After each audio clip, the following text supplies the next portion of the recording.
Nizamabad CIT జిల్లా committee సమావేశం జరిగింది. ఈ సమావేశంలో ప్రధానంగా కార్మిక సమస్యలు చర్చించడం జరిగింది. తెలంగాణలో నూతనంగా ఏర్పడినటువంటి కాంగ్రెస్ ప్రభుత్వం కార్మిక వర్గానికి ఇచ్చిన హామీలను నెరవేర్చడంలో కొంత నిర్లక్ష్యం, కాలయాపన జరుగుతుంది. అనేక రంగాల్లో కార్మికులకి వేతనాలు సకాలంలో రాక ఇబ్బందులు పడుతున్నారు. ఆశా వర్కర్లు, అంగన్వాడీలు, మధ్యాహ్న భోజన కార్మికులకి నెల జీతాలు రాక ఇబ్బంది పడుతున్నటువంటి పరిస్థితి ఉంది.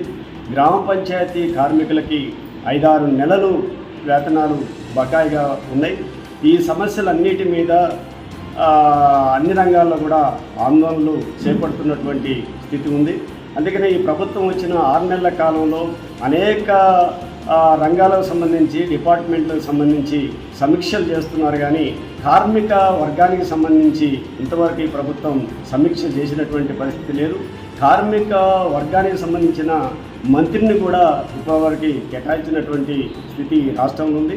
అందుకనే కార్మిక వర్గ సమస్యల మీద ఒక సమీక్ష సమావేశం ఈ ప్రభుత్వం ఏర్పాటు చేసి తక్షణమే కార్మికుల వేతనాలు, జీతభత్యాలు, బకాయి వేతనాలని వెంటనే విడుదల చేయాలని చెప్పేసి ప్రభుత్వాన్ని కోరుతున్నాం. లేని ఏడల రాష్ట్ర వ్యాప్త ఉద్యమాలకు కూడా సిద్ధపడతామని చెప్పేసి ప్రభుత్వాన్ని